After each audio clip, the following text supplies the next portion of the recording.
Today we're going over a simple yet important topic that will help you to begin to understand the deeper impact and importance of being a mentally resilient athlete. There are many factors that influence us, and to be resilient and are at our absolute best. I want to share a quick parable with you. The mule that fell into the well. This parable is told of a farmer who owned an old mule. The mule fell into a farmer's well. The farmer heard the mule praying, or whatever mules do when they fall into wells, but after carefully assessing the situation, the farmer sympathized with the mule and decided that neither the mule nor the well was worth the trouble of saving. So instead of trying to save it, he called his neighbors together, told them what had happened, enlisted them to help to haul dirt, to bury the mule in the well, and to put him out of his misery. Initially, the old mule was hysterical, but as the farmer and his neighbors continued shoveling and the dirt hit the mule's back, a thought struck the mule.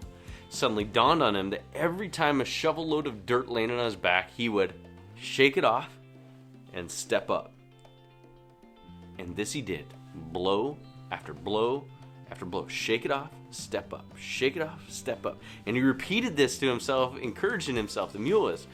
And no matter how painful the blows or how distressing the situation seemed, the old mule forgot about that, about being buried.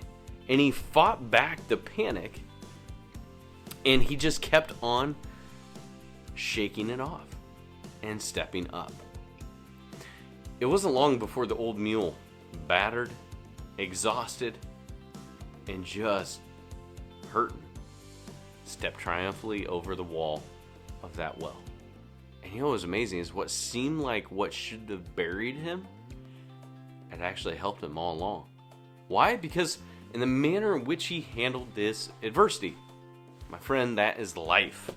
Listen, if we face our problems and we just respond to them and with choice and refuse to give in to panic, bitterness, and self-pity, how are we going to come out?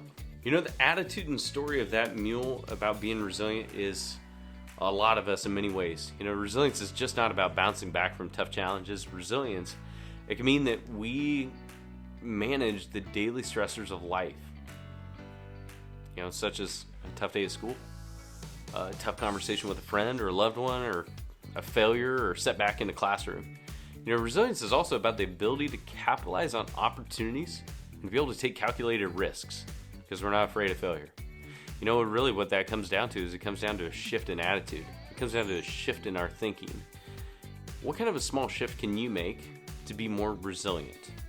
What are 2 or 3 ways that you can yourself be more resilient with a shifted attitude? Comment below, or feel free, take a hold of this PDF document that we have about resilience. And on there, you're going to see my friend the mule and the little bit of worksheet on there about being able to challenge, you know, the adversity that we have in our heads and the way that we go about our day-to-day life. So feel free, download that worksheet, fill it out, or comment below what are 2 ways that you yourself can be more resilient by just shifting your attitude and shifting your mindset. We'll see you tomorrow.